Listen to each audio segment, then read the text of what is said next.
Winter's Coming, A Story of Seasonal Change by Jan Thornhill.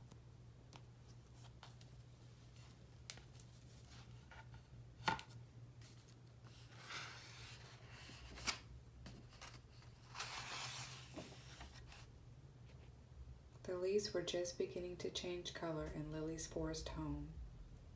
Lily was a young snowshoe hare, not even 6 months old. She'd never seen anything other than green on the trees, so the new colors were a surprise. Lily spent her days hopping from here to there, nibbling on leaves and tender twig tips and bark. Usually she moved slowly, keeping her ears open for danger. If she kept still, she blended in with the colors of the forest floor and was difficult to see. Sometimes, though, she couldn't help but leap into the air for the sheer fun of it. Lily had powerful back legs, so she was a good jumper.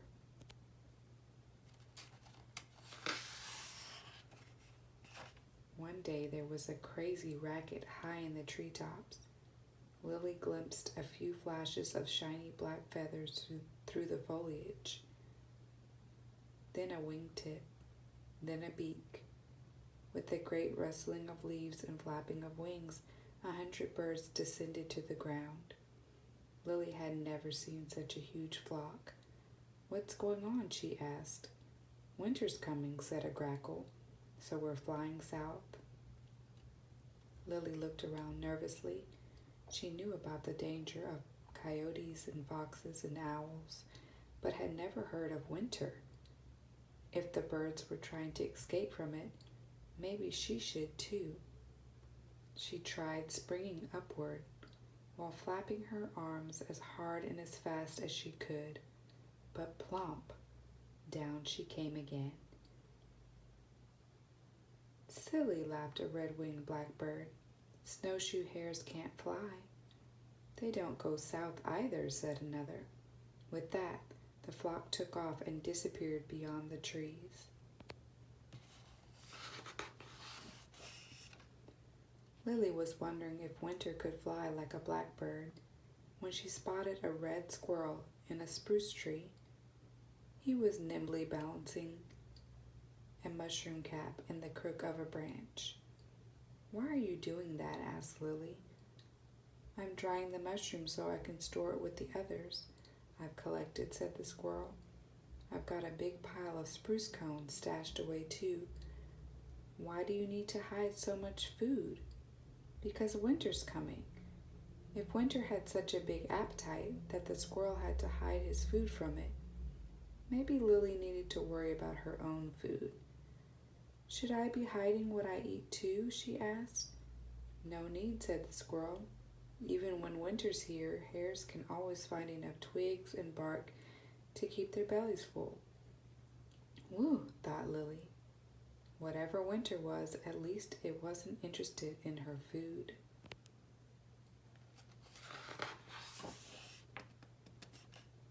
Lily was wondering if winter could leap from branch to branch like a squirrel when she heard the soft call of a chickadee. The tiny bird was using his beak to wedge something into the bark of a tree. "What are you doing?" asked Lily. "I'm storing food before winter gets here," said the chickadee. "I've got thousands of seeds hidden." "Why don't you fly away like other birds do?" asked Lily. "Aren't you afraid of winter?" "Bah," said the chickadee. "I've got lots of food, and just like you, I know how to keep warm when it's cold out." The chickadee was right about Lily knowing how to keep warm. Even though the nights were getting much colder, her thick fur always kept her cozy. But what did the cold have to do with winter? Did winter only come when it was cold?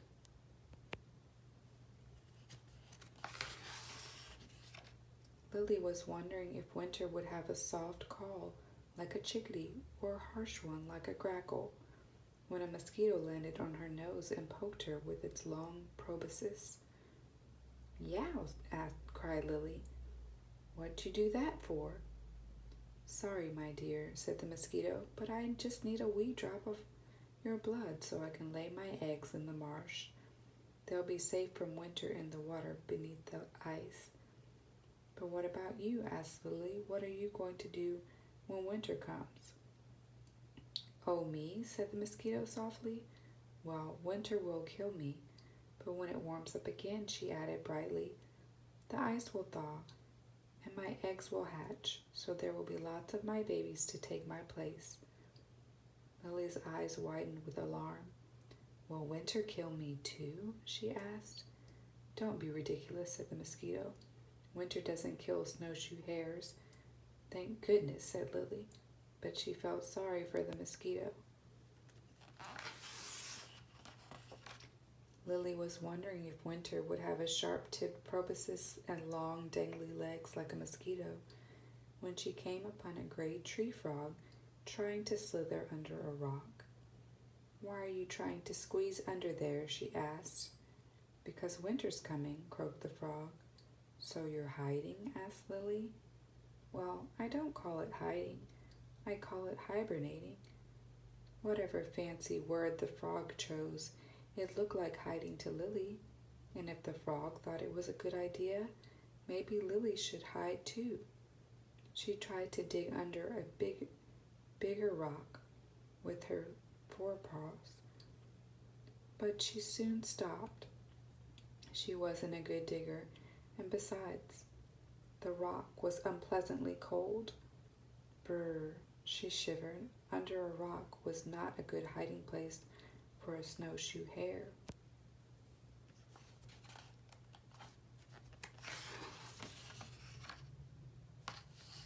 Lily was wondering if winter clung to branches with sticky toe pads like a tree frog when she almost stepped on a woolly bear caterpillar. He seemed to be searching for something on the forest floor. "Can I help?" asked Lily. "Oh no, I'm looking for a safe place to curl up under these leaves." "Because winter's coming?" guessed Lily. "Yup," said the caterpillar. "When I find the perfect spot, I'll curl up and freeze as solid as an acorn." Lily was horrified. "That sounds awful," she said. "Oh no, it's just like sleeping," said the caterpillar. "And when winter's gone, I'll thaw out, eat some more, and then spin my cocoon." "Maybe I could curl up under the leaves with you," said Lily. "I wouldn't advise it," said the caterpillar. "Hares aren't made to freeze. Me, though, I'm special." "But winter's coming. What am I supposed to do?" asked Lily. But by then the caterpillar had disappeared beneath the leaves. Lily was wondering if winter was covered in stiff hairs like a woolly bear caterpillar when she saw her oldest neighbor, the snapping turtle, in the creek. He was over 50 and his large shell was carpeted with algae. "See you next year," he said. "What do you mean, next year?" asked Lily. "I'm going to bury myself in the mud at the bottom of the creek, where I'll stay until the weather warms up again." "Are you doing that because winter's coming?" Lily asked. "You got it, kid," said the snapper. "Could I hide in the mud under water with you?" asked Lily. "Oh, no," said the snapper. "You're a hare. You'd drown." "But how can you breathe underwater?" asked Lily. "We turtles have our ways," said the old snapper. "But they won't work for you." With that, down he dove.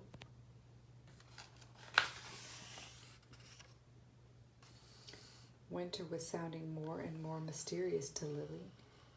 She couldn't stop thinking about what it would look like. Would it have a hard shell and sharp beak like a snapping turtle? Or would it be completely unlike anything she had ever seen before? Would it be as tall as the trees and have humongous smelly feet? Or would it be stretched out like a weasel with 100 pointed teeth? Would it have a bald head like a turkey vulture? Or would it have hair so long that it swooshed along the ground?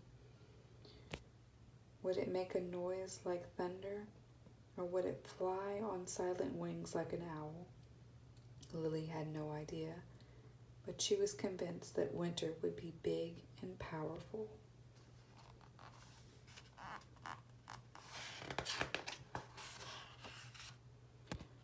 More than a month and a half had passed since Lily had first heard about winter. One day she bumped into a black bear. He was filling a hole at the base of an uprooted tree with leaves. "Why are you doing that?" she asked. "I'm preparing a den for winter." Lily was about to ask the bear why winter couldn't prepare its own den. Was it simply too lazy? When a strange white flake landed on her nose. She went cross-eyed trying to look at it, but it had already disappeared.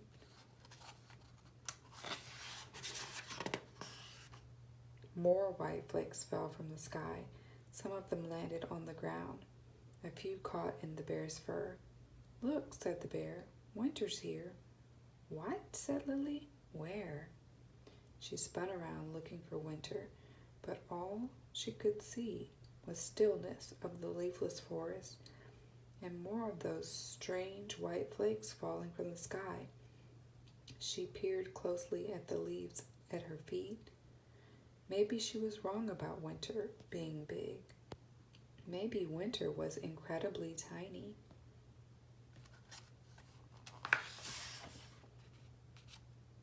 "I don't see anything. Where's winter?"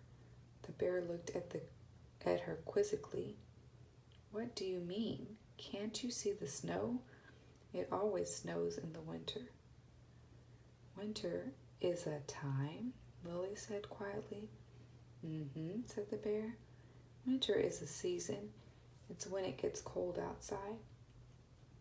"Is summer a season too?" asked Lily. "Yep, and so is fall," said the bear. "Winter is when we get freezing temperatures and ice and snow.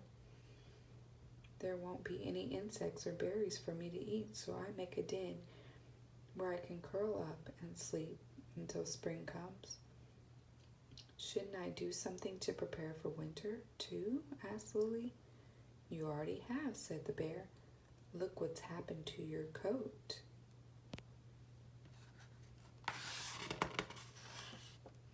Lily had been so preoccupied with what winter would look like, she hadn't noticed that her own fur was now almost completely white. By the next morning, the forest was covered in a deep layer of snow. Lily was nearly invisible, even when she leaped into the air for the pure fun of it. And that is the end of Winter's Coming. I hope you enjoyed the reading.